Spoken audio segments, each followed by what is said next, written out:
BSP chief RS Praveen Kumar ఒక ఆరోపణ చేస్తున్నాడు. కేసీఆర్ నా ఫోన్ ట్యాపింగ్ చేస్తున్నాడు. ఇప్పుడు ఒకటేనండి, బీఆర్ఎస్ ప్రవీణ్ కుమార్ గారు ఒక మేధావి, విద్యావంతుడు.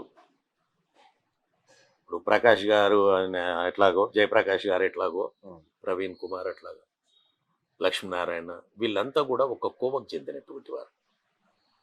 వీళ్ళు మేధో మద్దస్తుతోటి దేశం అభివృద్ధి వైపు ఆలోచన చేయాలి కానీ ఒక వర్గం వైపుకే ప్రవీణ్ గారు పోవటం వలన అది నేనైతే ఆశించటం లేదు. వారి అంటే నాకు చాలా గౌరవం, నాకు మంచి ఒక అన్న లాంటి వాడు. ప్రవీణ్ కుమార్కు ఉన్నటువంటి నాలెడ్జ్, తెలివితేటలు ఈ దేశ యువతకు ఉపయోగపడాలి. ఒక మతం మీద కామెంట్లు చేయటం, లేకపోతే ఒక వర్గాన్ని కామెంట్లు చేయటం వలన ఆయన కుచించుకుపోయాడు, తగ్గిపోయాడు.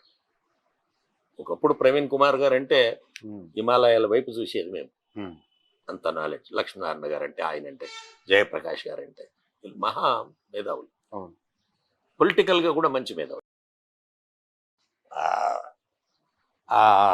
దళితులకు జరిగినటువంటి అన్యాయాలను దృష్టిలో పెట్టుకొని ఒక ముందుకు పోవటం వలన మిగతా వర్గాలంతా కూడా ఆయన దళిత పార్టీ నాయకుడు అని ఒక ముద్ర వేశారు.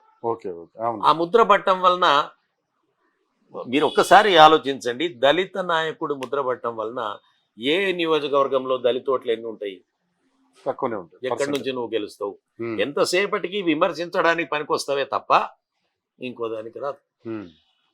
అది వారు చేసినటువంటి, అతను ముందుగా అన్ని వర్గాల లోపట ఆవేదనను చెప్పి, వాస్తవాలను చెప్పి, ఆ తర్వాత పార్టీలో ఏది ఉండే ముందే వైటెక్కలు ఏమైపోయిందంటే ఇంకోటి కూడా జరిగింది.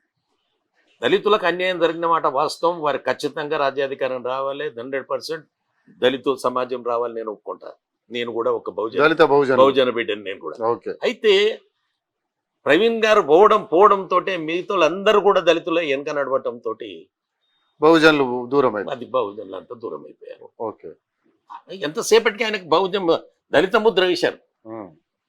ఈరోజు తనకు జరిగినటువంటి దాన్ని ఆయన మేధావి వర్గంతో డిస్కషన్లో పెట్టాలి. పాదయాత్రలు వద్దు, మేధావి వర్గంతో డిస్కషన్ పెట్టాలి, యూనివర్సిటీల్లో డిస్కషన్లు పెట్టాలి. పెట్టి ఈ సమాజానికి, బహుజనులకు ఏం చేయగలమో ఆలోచించాలి.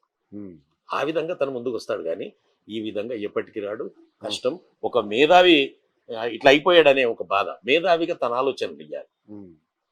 ఆ ఆలోచనలు ఇవ్వకుండా ఫోన్ ట్యాపింగ్. మీరు ఒక ఐఏఎస్ చదివారు, నేను ఐపీఎస్ చదివారు. నేను మిమ్మల్ని అడుగుతా ఉన్నాను, ప్రవీణ్ సార్ని, మీ ఫోన్ ట్యాపింగ్ చేస్తే దాన్ని కనుక్కోవడానికి 150 సంస్థలు ఉన్నాయి, న్యాయస్థానాలు ఉన్నాయి. మీరు అక్కడ వెళ్ళొచ్చు కదా, మీకు ఒకరు చెప్పాల్సిన అవసరం లేదు. అక్కడ వెళ్ళొచ్చు కదా, పేపర్లో స్టేట్మెంట్ ఇచ్చి కేసీఆర్ ట్యాపింగ్ చేస్తున్నాడు అంటే ఏమొస్తుంది? మీరు అందరు కలిసి కేసీఆర్ కు పబ్లిసిటీ ఇస్తున్నారా తప్ప అందరు కలిసి చేస్తున్న పని అదే. అందువల్ల నేను ఇప్పుడు ఆశ్చర్యం ఏం తెలుసా మీకు, ఇంక మహారాష్ట్రలో, కర్ణాటకలో అదే అనుకుంటున్నారు. అరే కోయి భీ బాత్ కరే తో కేసీఆర్ కే బారే మే బాత్ కర్తా, ఇతనా హై క్యా అమ్మా. అంటే నేను అనేది ఏంది నాయకులను అంటే, మీరు మహాత్మా గాంధీ గతంలో భారత జాతీయ ఉద్యమంలో పాల్గొన్న మహాత్మా గాంధీకి ఏ విధంగా పేరు వచ్చిందో, ఈరోజు కేసీఆర్ గారికి కూడా మీరందరూ కలిసి అంతే పేరు ఇచ్చారు. అందుకే వీళ్ళందరికీ నేను థ్యాంక్స్ చెప్తున్నాను. మళ్ళీ కూడా నేను కోరేది, ఐఏఎస్ జయప్రకాష్ గారిని కానీ, లక్ష్మీనారాయణ గారిని కానీ, లేదా మా అన్న ప్రవీణ్ గారిని కానీ, మీరు ఒక మేధావి వర్గంతో డిస్కషన్ పెట్టండి, మేధావులతో ఆలోచన చేయండి. ఫోన్ ట్యాపింగ్ ఏముందండి, రోజు గల్లీ లీడర్ కూడా ఫోన్ ట్యాపింగ్ అంటాడు. మీరు ఫోన్ ట్యాపింగ్ గురించి మాట్లాడకూడదు. మూడో కంటికి తెలియకుండా సుప్రీంకోర్టులో, హైకోర్టులో కేసు ఫైల్ చేయాలి. ఎట్లా ట్యాపింగ్ అవుతుందో బయటకు వస్తుంది. ఏ ప్రెస్కి ఎందుకు మీరు?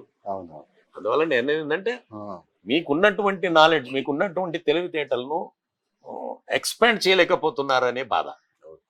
ఇది చెయ్యాలి. మీరు చేస్తే ఈ సమాజం బాగుపడుతుంది, ఈ దేశం బాగుపడుతుంది. దేశం బాగుపడాలి. దేశంలో నదుల అనుసంధానం ఎట్లా జరగాలనో మీరు చెప్పాలి. పంజాబ్ నుంచి, కాశ్మీర్ నుంచి ఏ విధంగా నదులను, నీళ్లు సముద్రం కలవకుండా దక్షిణ భారతానికి ఏ విధంగా తీసుకురాగలమో మీరు ఆలోచన చేయాలి. మేధావులు మీరు. ఇన్ని వేల మంది నిరుద్యోగులు ఉంటుండ్రు, వీళ్ళ శ్రమశక్తిని వాడుకోవడానికి ఏం చేయాలో మీరు ఆలోచించాలి. అంతే. ఇది ఆలోచించకుండా మీరు ఈ చిన్న చిన్న ఇబ్బందికరం. ఓకే. అంటే ఆయనను అభిమానించే వ్యక్తిగా ఆ, కొంత బాధ అనిపిస్తుంది నాకంతే. ఓకే అన్న, థ్యాంక్ యూ. ధన్యవాదాలు. Thank you.